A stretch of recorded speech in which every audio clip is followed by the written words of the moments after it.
दोस्तों, कल्पना कीजिए कि आप एक ऐसी यूनिवर्सिटी में पढ़ रहे हैं जहां अचानक एक लड़की की हत्या हो जाती है, फिर दूसरी, फिर तीसरी, और हर बार ऐसा लगता है कि हत्यारा पकड़ में आने ही वाला है। लेकिन आखिर में पता चलता है कि असली हत्यारा वह नहीं था जिस पर सबको शक था। कैम्ब्रिज यूनिवर्सिटी, दुनिया की सबसे प्रतिष्ठित यूनिवर्सिटियों में से एक। यहाँ पढ़ने का सपना लाखों छात्र देखते हैं। लेकिन एक सर्द रात इसी यूनिवर्सिटी के एक सुनसान हिस्से में एक युवा लड़की की लाश मिलती है। पुलिस एक हत्यारे की तलाश शुरू करती है।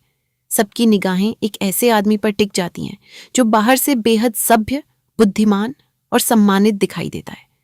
लेकिन इस कहानी का सबसे डरावना सच ये है कि असली राक्षस वह नहीं था जिस पर सबको शक था, बल्कि वह था जिस पर किसी ने कभी शक ही नहीं किया।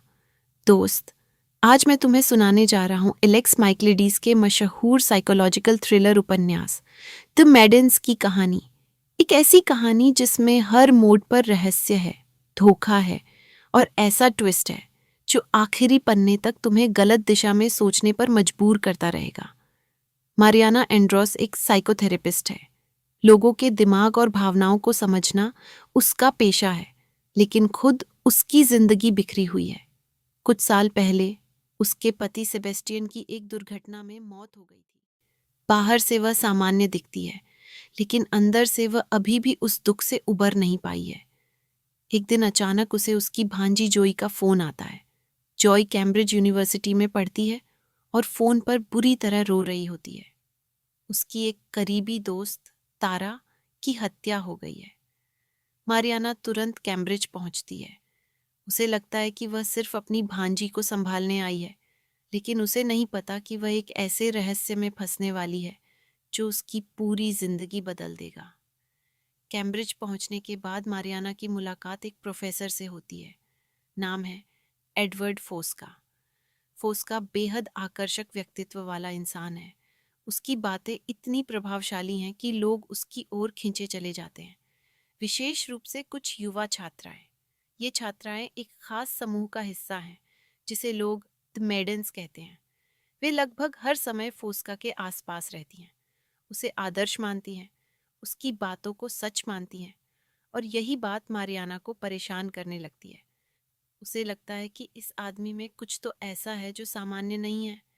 फिर उसे पता चलता है कि मारी गई लड़की भी उसी समूह से जुड़ी हुई थी। यहीं से उसके मन में पहला शक पैदा होता है। क्या यह सिर्फ एक संयोग है, या फिर एडवर्ड फोस्का का इस हत्या से कोई संबंध है? मारियाना जांच शुरू कर देती है। वह जितना फोस्का के बारे में जानती है, उतना ही उसका शक बढ़ता जाता है। लेकिन समस्या ये है कि फोस्का के खिलाफ कोई ठोस सबूत नहीं है, सिर्फ अजीब संयोग हैं, अजीब व्यवहार है और एक डरावना एहसास है। फिर दूसरी लड़की की हत्या हो जाती है। इस बार सबको समझ आ जाता है कि यह कोई साधारण अपराध नहीं है। एक सीरियल किलर खुला घूम रहा है।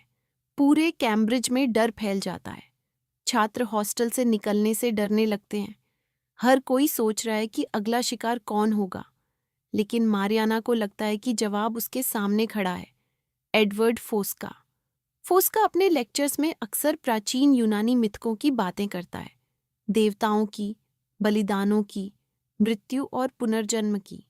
मारियाना को लगने लगता है कि शायद हत्याएं भी किसी विचित्र धार्मिक या पौराणिक अनुष्ठान का हिस्सा हैं। जितना वह इस दिशा में सोचती है, उतना ही उसे लगता है कि वह सच के करीब पहुंच रही है।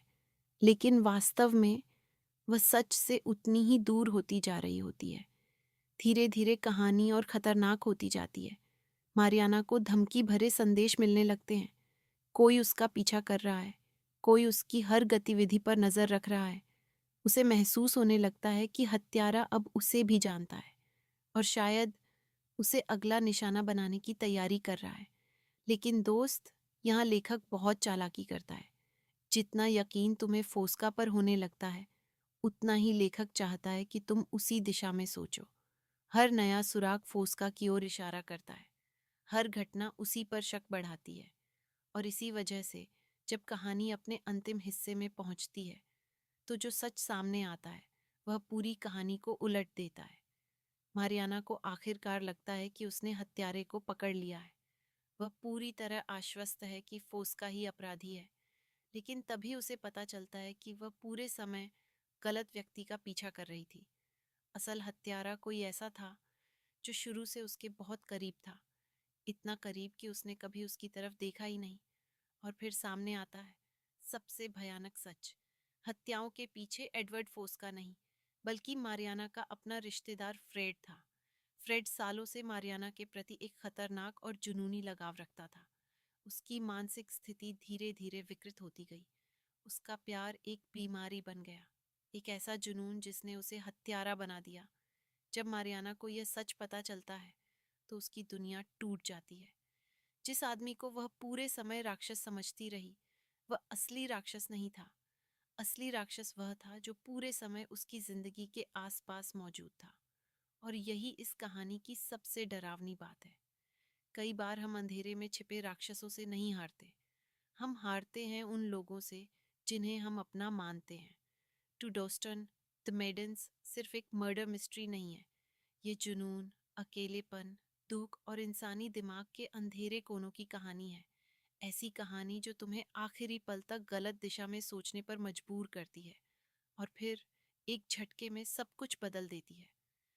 तो दोस्तों, यही थी द मेडन्स की कहानी। एक ऐसी कहानी जिसने हमें सिखाया कि कई बार सच हमारी आंखों के सामने होता है, लेकिन हम उसे देख नहीं पाते। मारियाना पूरी कहानी में जिस इंसान को राक्षस समझती रही, असली राक्षस वह निकला ही नहीं। और शायद यही इस कहानी की सबसे डरावनी बात है, क्योंकि कभी कभी सबसे खतरनाक लोग अजनबी नहीं होते, बल्कि वही होते हैं जिन पर हम सबसे ज्यादा भरोसा करते हैं। कहानी खत्म हो गई, लेकिन एक सवाल अभी भी बाकी है।